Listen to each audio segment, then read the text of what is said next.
You're listening to The Briefing, first broadcast on the 8th of July 2024 on Monocle Radio.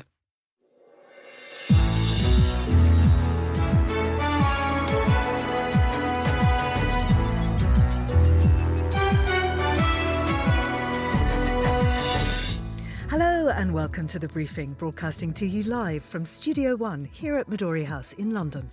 I'm Georgina Godwin.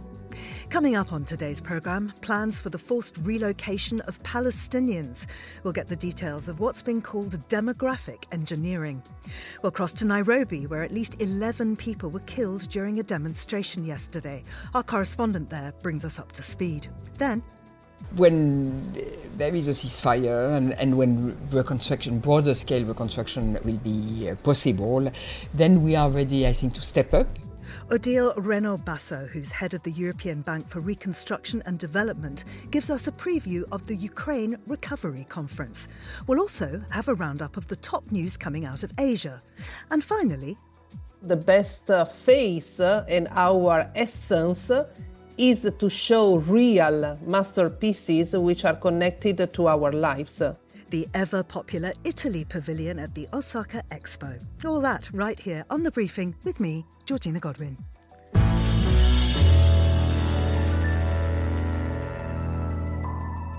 Last night, Benjamin Netanyahu met Donald Trump at the White House, officially to talk of a ceasefire. But dominating the headlines is their joint push to relocate Palestinians out of Gaza.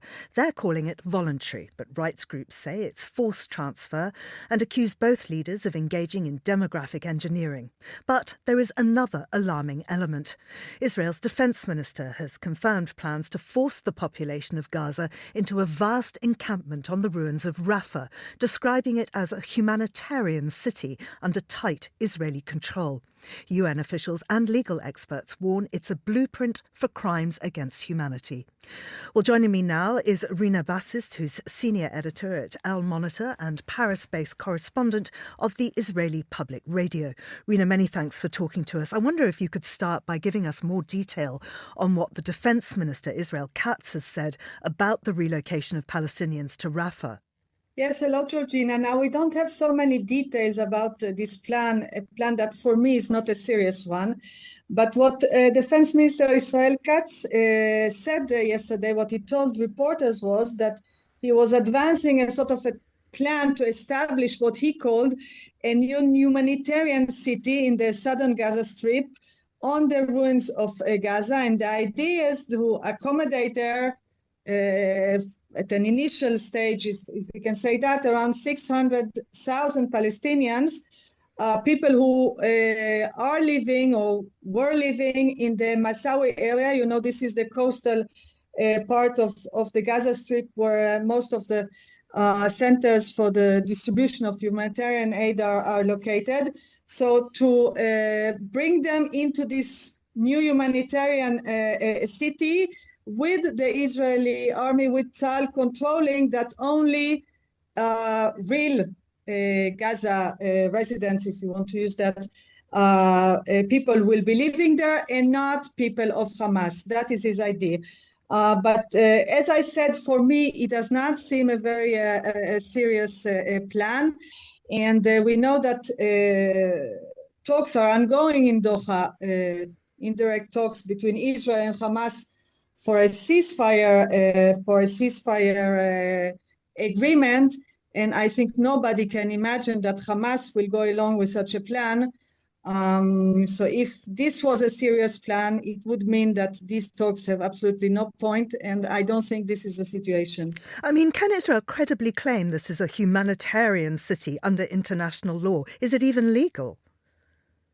I don't know. I'm not a legal expert. It doesn't seem so, especially not if the idea is to force these people to move into such a city. But as I said, I think we have seen also with the plan of President Trump when he announced first this plan of expelling Gazawi, that they will go to live in other places. And little by little, he went back on this because I think it's obvious to everybody that according to international law, it's impossible and you can't force people to live there. country. And I think the same way you can't force people to leave wherever they are now and to go into such a humanitarian city. So for me, this plan is not a feasible one. I don't see how it will be possible to execute it. And I don't think it goes along also with the idea of having this 2 months ceasefire agreement, which should, the whole idea of this 2 month ceasefire agreement is to discuss a longer term plan of ending the war, of a complete retreat of Israeli troops from the Gaza Strip. So if you are thinking in a longer term that there will be no more Israeli soldiers in the Gaza Strip, including in the south of the Strip, then how can you even imagine such a humanitarian city? It just doesn't make any sense. I mean, Trump and Netanyahu did bring up that idea again about this so-called voluntary transfer of Gazans out of the territory entirely. I wonder how voluntary is voluntary when Gaza is practically uninhabitable. It's a good question. I mean, did anybody ask the people who live in Gaza what they want, actually? And of course, it's very difficult to ask them because as long as you have Hamas controlling and looting some of the humanitarian aid and so on, it's very difficult to understand. I think we can all assume that the large part of Gazans would like to stay in the Strip. Maybe there are people who want to live. But this is, of course, we are looking from the outside, and the first thing to do is ask them, what is it that they want? Trump and Netanyahu say other countries might accept Palestinians. Who realistically would be willing? I don't see any Arab country for the moment willingly accepting that. I mean, when President Trump first came up with this idea, both Jordan and Egypt were very quick to respond, and both of them said that they would never accept that. And the reasons are clear. I mean, first of all, neither of these countries is interested in breaking, so to say, the idea of Palestinian statehood. This would be the meaning of receiving Gazans into Egypt, into Jordan. It would mean that the Palestinians can no longer aspire for a state because they won't be any longer on Palestinian territory. And then there is, of course, also the internal considerations, both of Egypt and of Jordan, who are afraid that an influx of hundreds of thousands of Palestinians, it's also a security risk, it's a risk for the stability of their own regimes.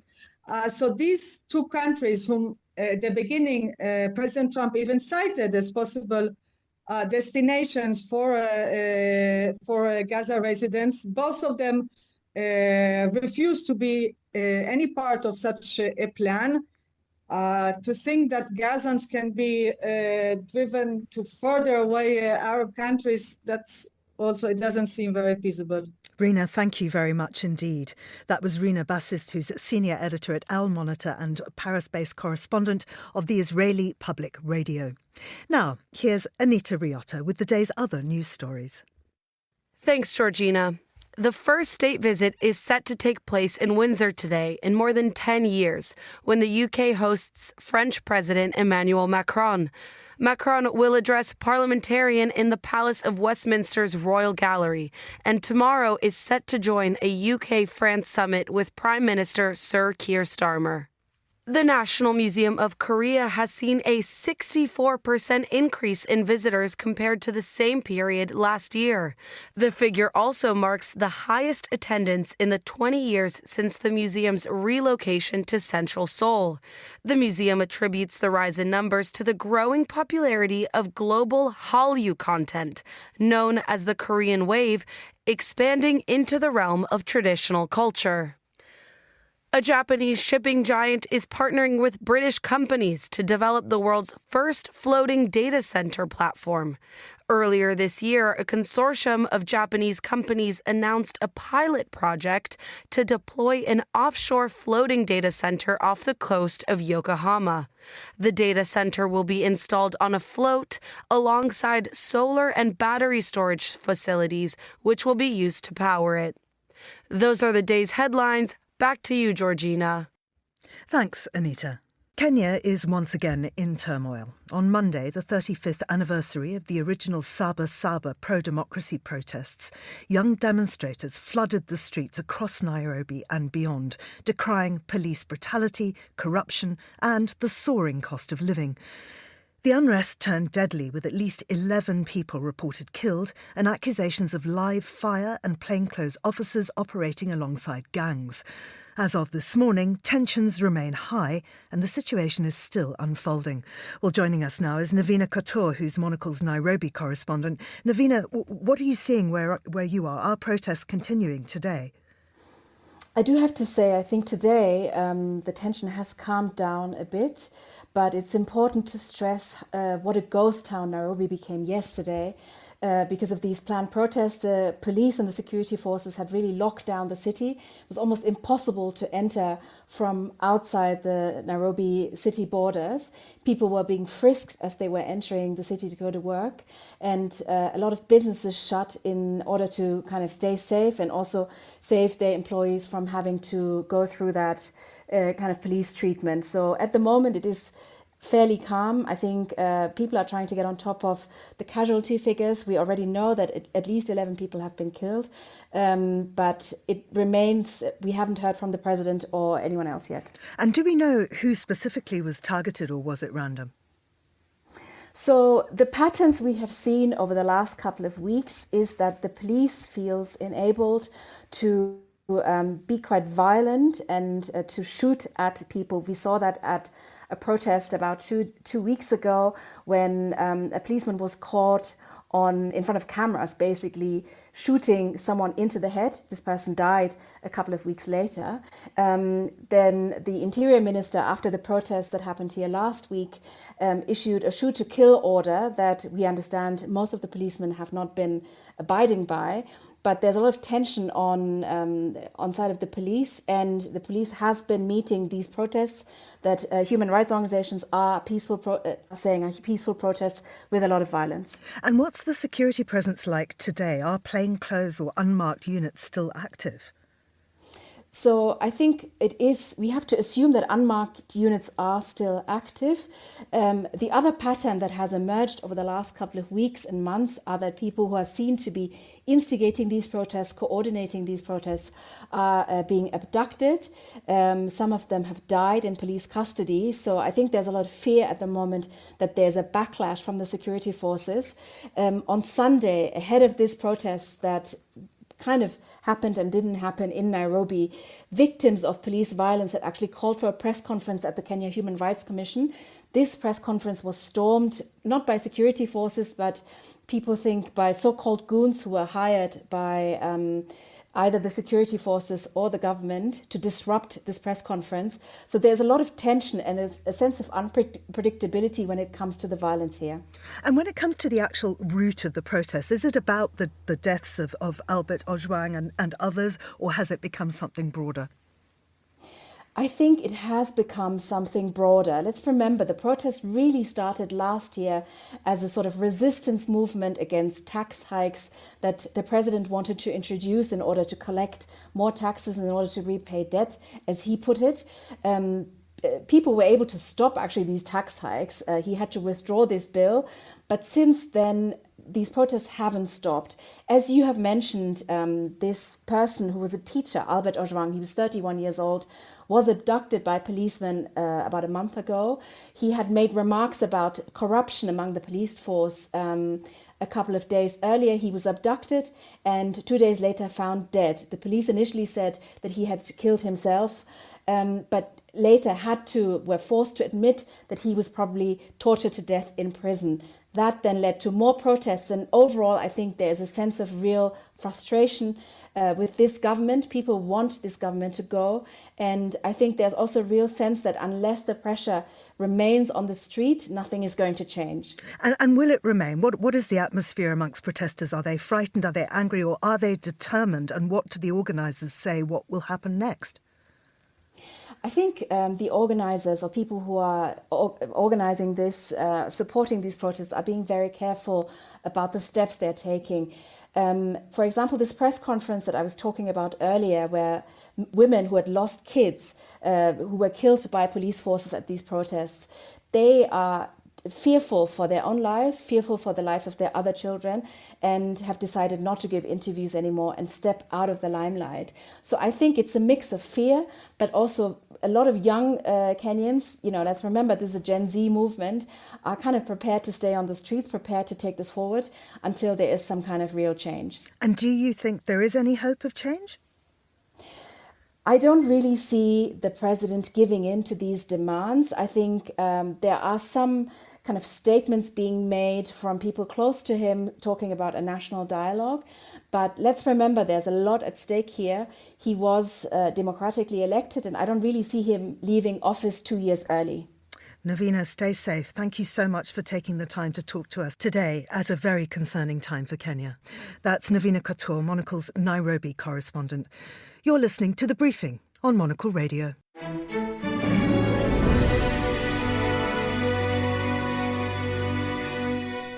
You're back with The Briefing on Monocle Radio. The fourth Ukraine Recovery Conference gets underway in Rome this week, exploring how to continue financing Ukraine's reconstruction at a time where support for Ukraine and foreign aid more generally has been dwindling in many Western nations. Ahead of the conference, Monocle's Chris Chermak spoke with Odile Renaud-Basso, who's head of the European Bank for Reconstruction and Development and a key player in Ukraine's reconstruction. They began by discussing the moment of Russia's full-scale invasion more than 3 years ago. So it was a big shock because Ukraine was one of the core countries of EBRD investment since the beginning. We've been also extremely active in Russia. So, Russia was the largest country of operation for many years. We had stopped investing in Russia in 2014 when there was the beginning of the war with Crimea and so forth. So we suspended any new project in Russia since 2014. So we already, we saw all this tension with the Georgia war in 2008. And then the situation in Ukraine. But the full-fledged war was a big shock. So immediately we suspended any disbursement because Russia, we had no new project, but we could still disburse on some projects. So we suspended everything in Russia, in Belarus. And we thought about what kind of support we can provide to Ukraine. And this was a big challenge because for a bank, investing in a war zone is challenging. So it took, few months to discuss with the shareholders and so forth to find the right approach. There were very strong shareholder support, but Russia, for the bank to be active in supporting Ukraine. And to this end, we got a lot of support from shareholders, including financial support, in order to cover part of the risk. So when we, for example, give a loan, we extend a loan to a client in Ukraine. At the beginning, we had some coverage with 50% risk covered by donor support from among our shareholders. And this allowed us to start really providing some support. We focus for the EBRD on the real economy, so what we can do to keep the economy running. So it means support to infrastructure, railway, energy. We help a lot to buy energy capacity, gas storage capacity, so as to be sure that there were some heating in the winter and gas production capacity, but also support to businesses. And we provided a lot of working capital, for liquidity support to businesses, and either directly or working through the banks, where we provide some risk sharing with the bank, local banks that cannot take too much risk on their balance sheet, so we share, we take 50-50. So we deployed, and one of the challenges was to find the right instruments, so the right level of risk we can take without undermining our own financial strengths, but also what kind of instruments were relevant in order to be able to deploy quickly some funding. And I think that I'm very proud of what we've been able to do, because we've deployed since the beginning of the war more than 7 billion euros in the real economy. And I think that for the business we've been working with and for the government, for the infrastructure, it has made a big difference. What was it like for you personally to visit? I know you've been to Ukraine a few times. Perhaps tell me about that first visit in particular after the invasion took place. What was that like? So first of all, it was a challenge to decide. I mean, it was not easy to decide to go because when the trip was planned, but then it was in October 2022. And then Russia started to bomb very heavily. So it was after the first waves of the offensive and so forth, but then Russia started to bomb very heavily the energy infrastructure and so forth. And I remember our risk team were telling me, advising few days before the trip was planned, advising not to go. And I said, okay, everything is planned and so forth. And before giving up, let's wait and see whether there is. And finally, we decided to go. What I found very impressive is that from here, we had the impression that the whole country was in war. So, of course, the country is in war, but there is no fight everywhere. So it's not like you have the front line, but when you cross the country from Lviv to Kiev and so forth, it looked like quite normal, huh? Because we had to go by car, so it's a 12-hour trip from the Polish border to Kiev, and you stop for refill, gasoline, and so forth, and you have everything in the shops, everything is normal. So this is this contrast between the country in war, and you know that there can be some bombs, but on the other hand, life continues, and you have restaurants open, and people going outside, and so forth. And it tells us a lot about the resilience of the people, which really, despite, I was very impressed this first visit. We were in a meeting with the Prime Minister and suddenly there was some alarm. So we had to move in the shelter, in the basement. But, the meeting continues and you continue working and talking and so forth as if, it's part of the life. So that was quite impressive. And I think since last visit I did, it was even worse in terms of bombing and so forth. We spent more time in the shelter, in the hotel and so forth. So, it's not getting better from that perspective, I may say. How do you think about that also as an institution? We all hope that this war will come to an end sooner rather than later. How do you plan for that? Even if reconstruction is happening now, when you talk particularly about the foreign direct investment, that is the moment where this really kind of kicks into another gear, and it is a massive undertaking. Yes, so the way I think about it is, first of all, we are already reconstructing, because, for example, we've worked a lot on this energy infrastructure, railway infrastructure, where things are destroyed, we rebuild them or we help rebuilding them quickly in order to keep the electricity network functioning and so forth. So it's not like things are destroyed and everybody's waiting, but really there has been a very striking agility to repair things quickly and so forth. But this is emergency repair, emergency reconstruction. When there is a ceasefire and when reconstruction, broader scale reconstruction will be possible, then we are ready, I think, to step up our investment. And our shareholders provided, have subscribed a capital increase for the EBRD in order to be able to provide investment of around 3 billion euros per year in the reconstruction phase. This would be a doubling of our capacity to invest in the country, and then we will really step up and be able to support the private sector, to work also on some public sector projects. And a lot of things we are doing now are also helpful in order to prepare the capacity, for example, of the government to deal with a much larger number of projects, building, for example, project preparation capacities. You need to be well organized to be able to do that in a streamlined manner, efficient manner, and so forth. And these are foundations on which we are working now with the other MDBs. Odile Renaud-Basso, head of the European Bank for Reconstruction and Development, speaking with Monocle's Chris Chermak. For more, you can hear the full big interview with Odile on our website or wherever you get your podcasts. You're listening to The Briefing on Monocle Radio.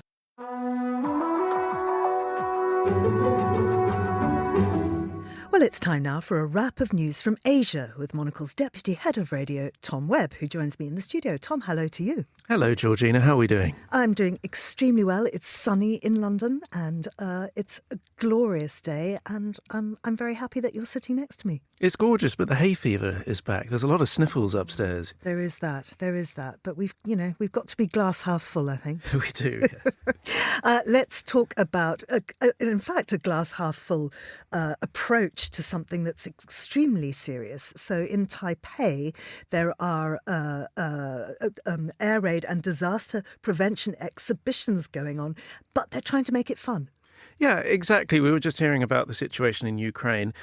Taiwan, very similar country since the invasion by Russia, looking over at their neighbour in China. The underground system in Taiwan is very beautiful. It's called the MRT, and they have this fantastic stations like Formosa Boulevard, beautiful glass dome. They're great spaces. They're very good social spaces. And now there is a free exhibition teaching the public about how these spaces can be great air raid shelters. And it's important for two reasons. One, we mentioned the increased tensions with China. There are new flight routes along the Taiwanese Strait as of yesterday, but also aid preparedness is on the agenda because raid drills are scheduled for this month between the 15th and the 18th of July. All of Taiwan are going to have these huge raid drills. So this exhibit is all about describing how the urban resilience exercises can be done in the MRT system, but also how you can prepare for situations like fires or terrorism. They don't explicitly mention China, but the reason is very, very clear, and it is about China because there is this threat every day. We don't hear it in the news, but there are cyber attacks every single day. There are planes and boats in their spaces, which is very threatening. But it is fun. It's interactive. It's targeted at young people, what to pack, in these go bags in the case of a situation. But actually, Taiwan's premier was there, opened the exhibit and stressed the importance of social resilience. And this was very much against China's military. I love the idea that they are trying to make it just a fun experience, though. I suppose that they don't want to freak anyone out, but no, they don't. It's very colourful and it's very informative, and the idea of what you can pack is a sort of exciting thing. You grab a bag and off you go, and that is part of the mentality. There isn't this feeling of great threat. It's just part of everyday life. Let's cross to Japan now, and this is a fascinating story about overnight stays in parking lots next to convenience stores. What's brought this on? I absolutely love this story. It's a very, very big story, particularly in Japan. If you don't know about Lawson, they are a major convenience store. It's a very big year for them. It's their 50th anniversary, and convenience store culture is huge. They're like a town hall, just like the MRT system I mentioned in Taipei. It's an important social space, not simply selling groceries. It has very famous products like karaage-kun, which is fried chicken, and also they're a pioneer in the premium roll cake and various other savouries that have made them very famous. But it has improved its utility, its public restroom services, and now it has just launched its new paid service for parking lots. And the reason why they're doing this is because travellers are really, really struggling to find somewhere to go overnight. Recreational vehicle travel to explore the country has exploded, not least with domestic tourists, but foreign tourists are travelling the country by car, and there's nowhere to park safely. So for $17 per night, you can, between 6 p.m. and 9 a.m. park at Lawson's. And why would you choose them over other roadside stations? Simply because Lawson's is 24 hours. It has a lot of security, it has a bathroom, and you can buy products through the night. You can snack whenever you want. You can. There's lovely rice cakes. Now, Tom, I believe you are a bit of an adrenaline junkie. You like extreme sports. I do. I'm young enough to not have a sense of safety still, and I love to go headfirst into sports like whitewater rafting, which I did in Costa Rica recently, with beautiful guides, so handsome. I did it on the Zambezi under the Victoria Falls many years ago now, and the best thing about it was I never have to do it again. Oh no, I yearn for the thrill. Well, it was just so frightening when they said if you fall out the boat, keep your legs tucked up, because this is a bit where there are a lot of crocodiles. Oh. And it's like a 7-story climb out of the gorge. It was extreme. Anyway, the point is, we are talking about log rafting on Wakayama River. We absolutely are. And if you have a fantasy about the countryside in Japan, there is this idea of log rafting, which is a great train of log rafts going down a river. And it does still exist. The season for whitewater rafting on the Ikitiyamagawa River has just opened. It's 6 kilometers and you ride cedar logs through beautiful mountain gorges. It takes over an hour. It's 600 years old as a form of transport. And 130 visitors a day are now going to it, and that includes foreign nationals, a lot more than it did previously. It's reservation only. You have to be aged between 10 and 75, and it's $53, which I think is a very, very good price. It's piloted by 4 drivers. They wear the traditional straw hats, and 20 passengers can go on these huge plunges. And the reason why I mention it, just because there is only one place in the world where you can still do it. It's a tiny village. It's called Kitayama. There's only 400 people there, and you have to travel a long way to do it. But once you do it, it is one of the most special things you can do in the country. It sounds wonderful. What's your next extreme sport plan? I am going to go to Turkey, climb up a very large mountain and then paraglide off it.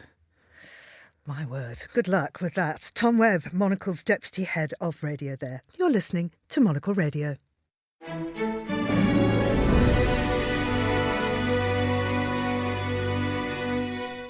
And finally on today's show, the Osaka Kansai Expo is being held in Osaka until October the 13th this year. Today, we're spotlighting one of the most popular pavilions, the Italy Pavilion. Monocle's Ryuma Takahashi spoke with Rossello Menegasso, who is head of culture for the Italy Pavilion and a professor at Milan University. Italy Pavilion has a motto, a sort of phrase to declare our scope and our hope, which is arts regenerate life. Arts is intended maybe in a classical way. In fact, our visitor experience shows a work which is Leonardo da Vinci Codex Atlanticus. And you know that all the pages of this codex are filled with small, beautiful, perfect designs, which are not only art pieces, artworks, but they are science, imagination.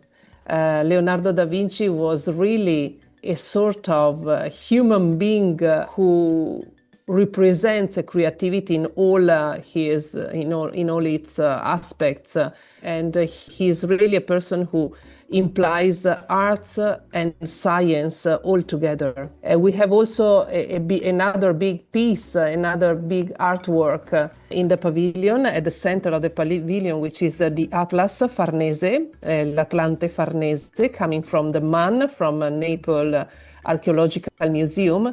And also this beautiful big sculpture, which shows a Titan, so a divinity, bringing the universe on his shoulder. He's not only shown as a masterpiece of art, but he represents science, all the knowledge about the universe of the 2nd century after Christ. So art implies also scientific knowledge. Yes, thank you. The Italian Pavilion shows real sort of national treasure level masterpieces, not replicas. Why did you decide to bring these original masterpieces to Japan? Expo is a unique moment of connection with the world. Italy is the country of art, archaeology, and of history, I think, cultural and art history. And so the best face and our essence is to show real masterpieces which are connected to our lives. And this is what we Italians experience every day when we walk through our cities. When we walk in Venice, in Firenze, in Rome, in Naples, in Genoa, we experience history, this stratification of history, which is shown and continue to live through the walls, through rocks, through big monuments. The only way to make also other people to feel this experience is to give them a chance to look from close position real pieces of art. I think it must have been difficult to transport these masterpieces to Japan. How did you manage it? The distance, obviously, between Italy and Japan is one of the points, but I think this is the same problem for all the pavilions. But in our cases, the transportation, the insurance, the security of all the masterpieces transported by airplane to Japan. So we reached the collaboration both of sponsors from Italy and also the collaboration with the best transportation specialized in art from Italy as our partners to create special crates to have a special pickup of the works from the museum, especially for the Atlante Farnese, which is really a big sculpture. We had to use the holiday of the museum to have a special crane to bring the sculpture outside from the first floor of the museum, and transport it with a special crate. And I think that the unveilment of the Atlante Farnese, when we brought it inside the pavilion with the Japanese press, was one of the most beautiful moments of this expo. Rosella Menegazzo, Head of Culture for the Italy Pavilion, speaking to Monocle's Ryuma Takahashi. And that's all for this edition of The Briefing. It was produced by Chris Chermak, our researcher was Henry King, and our studio manager was Lily Austin. The Briefing is back tomorrow at the same time. I'm Georgina Godwin. Goodbye and thanks for listening.